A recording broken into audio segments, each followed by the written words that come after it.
please welcome to the stage our leader, our visionary, the quintessential superintendent of schools, Dr. A.K. Pereira.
To welcome you back to the 23-24 school year.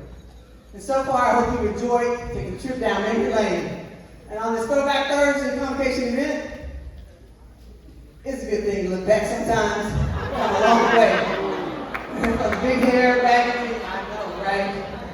It's good fun reminiscing, but let me say this, sometimes, just that middle bottom photos, sometimes change is a real good thing.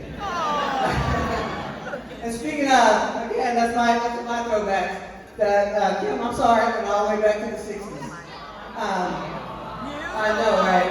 This is actually my favorite throwback I want to share with you today. Yes.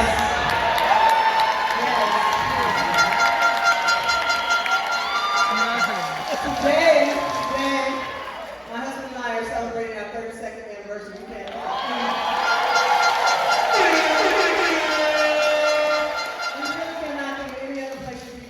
Today, because we spent the 30th, the 31st, and now the 32nd with Lancaster ISD. Actually, he's here, and I want him to stand up, please. Stand up. God praise for him. He has to put up with me all the time.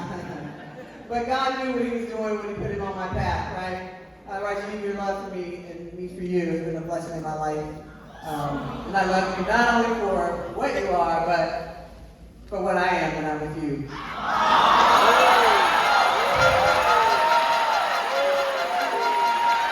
Yes, I'm taking superintendent's privilege. Yes, I am today. I know that I may not be able to solve all the problems that we may have, but what I can tell each of you is I know that I'm not alone when I face those. That's 32 years, really 37, because we met in the spring of '87. Some of y'all weren't even born. But that's okay. That's okay. But today I want to focus on going forward. Thank you, sweetheart, for being here.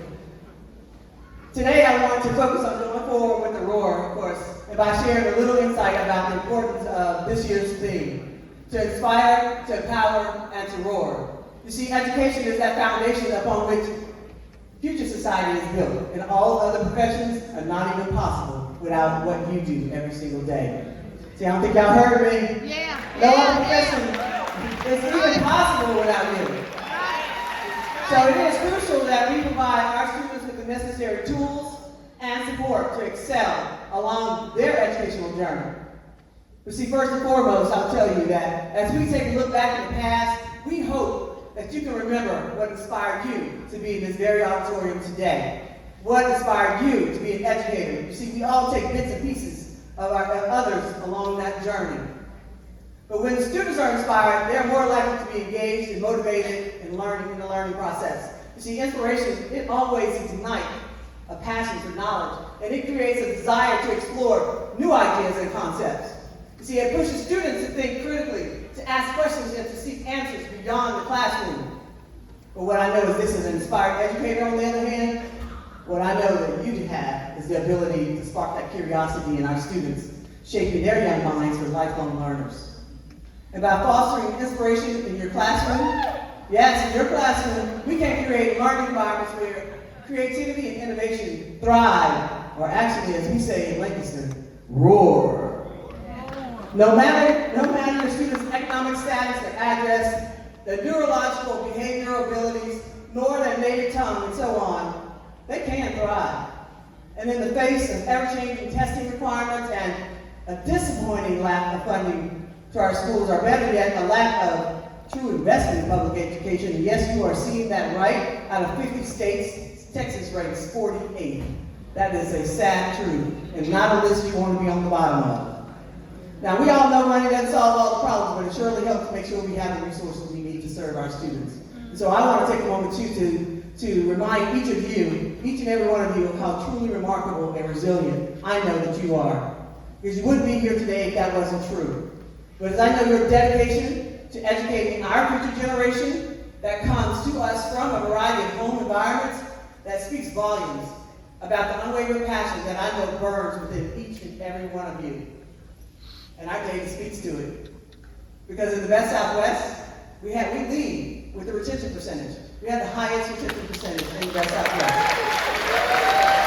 And in fact, that even increased 5% this past year. So I'm very proud, super proud about that. But despite the constant challenges and our setbacks that I know we face every day, and your unwavering commitment to our students and their growth, it's truly inspiring to me.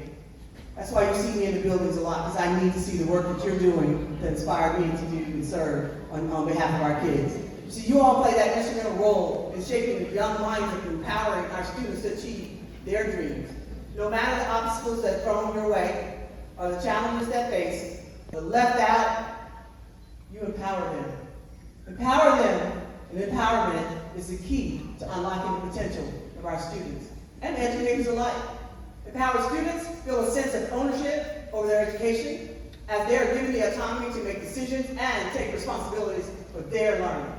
And when students are empowered, they become active participants in their own education, and they develop important life skills, or success skills as I like to call them. Some people call them soft skills, but if you can't problem solve, critical think, communicate, collaborate, make decisions, doesn't matter what you know.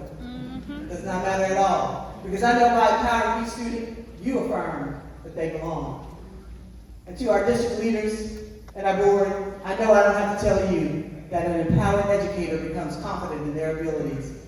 And when they are given the freedom to innovate and tailor the instructional needs and methods to the unique needs of our students, they simply roar. By empowering our students and by empowering educators together, I think we can create that collaborative and dynamic learning environment that nurtures growth and long-term success. And lastly, preparation, for sure, is essential for students and educators alike so that they can roar as well. As the world continues to evolve rapidly and the global community continues to expand, we're no longer competing with kids in Texas. It's worldwide now. So it is crucial that we, right here in Lancaster ISD, that we prepare our students for the challenges and opportunities that they will face in the future. You see, the workforce is not our workforce, it's theirs. And they'll be creating their own. And so it's essential that we give them what they need. This includes equipping them with the necessary knowledge, skills, and competencies in an ever increasingly interconnected, technologically driven world.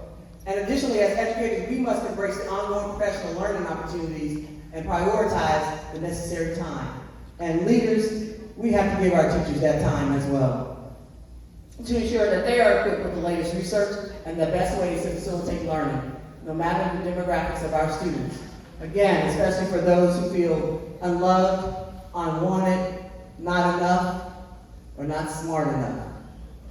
By focusing on our preparation and what I know is this is we can empower our students and everyone around us to excel in a rapidly changing world. Lancaster ISD family, it is imperative that we prioritize working on inspiring each other, empowering one another, and preparing all of our students to roar. I know this to be true, that by fostering that environment, students and educators become active participants in their learning journey. And when empowered, they're equipped with the necessary tools to be successful. Additionally, it ensures that students and educators are ready to face challenges and opportunities of the future. So today, I ask each of you, I ask all of you, no matter your role in Lancaster ISD, I ask you to recommit to the work together to inspire, to empower, and to prepare the next generation, and to let that mighty tiger roar of success be heard loud and clear, not just in Lancaster, but all over Texas. Now, I don't know about you, maybe you did a good job, but I'm about to hear the mighty roar of the tigers. What y'all got? Y'all ready?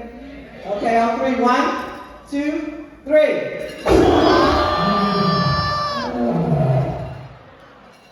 I like that. I don't know about you, but that just hits differently.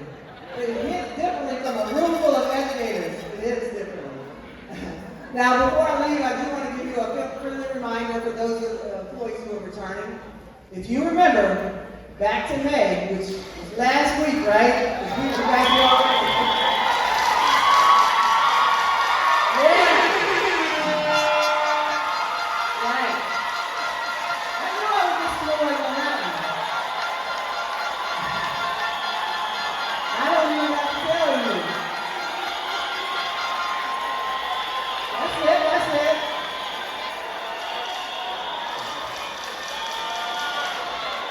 Somehow I got that 80 song Money Talk going in my head right now. I got it in my head. Or what's the second one? Money, money, money, money. Money. Woo! Well, listen. On serious note, our board along with my leadership team, we understand the importance of recognizing and rewarding your commitment to our students. And I'm happy to share that, again, that retention bonus, I think I initially told you October.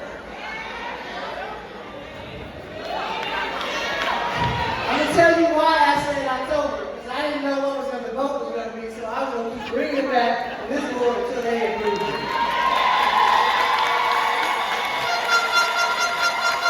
But they didn't have to. I didn't have to do it. All they had to do it once, and they approved it. So on behalf of our board, would you help me thank them, please, for a nice board?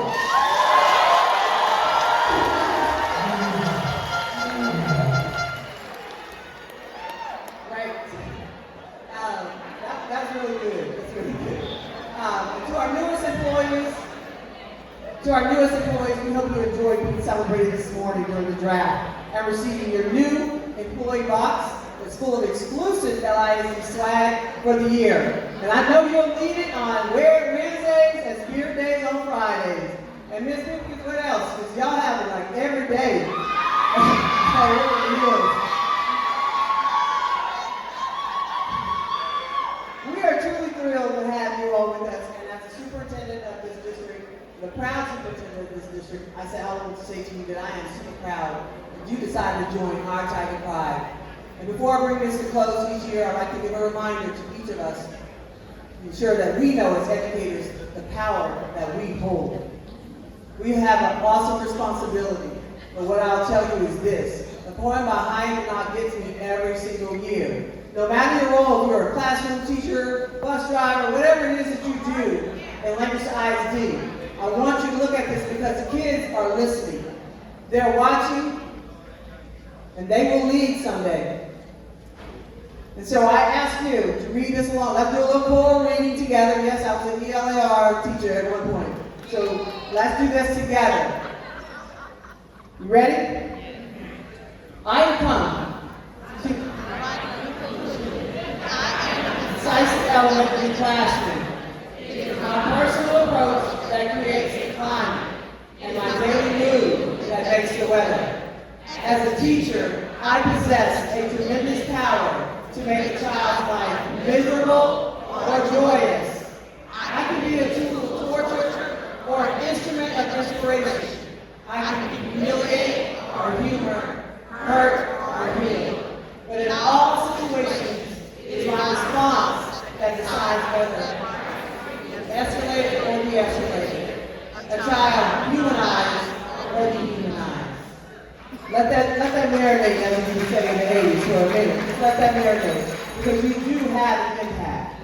And I know every single one of you here can name at least one educator in your life that inspired you to do some things differently. Again, bits and pieces all along the way. As always, I say to you, thank you for all that you do and will do on behalf of our students this year. I want you to have the best school year yet, because you know what? Monday, kids are coming anyway. Not gonna be calling you on the phone like this. They're coming anyway. So have a wonderful school year. I want to say to you as well, enjoy our speaker, because what I'll say to you, his life was changed by an educator. He felt like he was at least unloved or unwanted. But don't judge that book by the cover, because you never know who's sitting in your classroom and what they will become in the future. Monday is day one. Let's go be great. Thank you.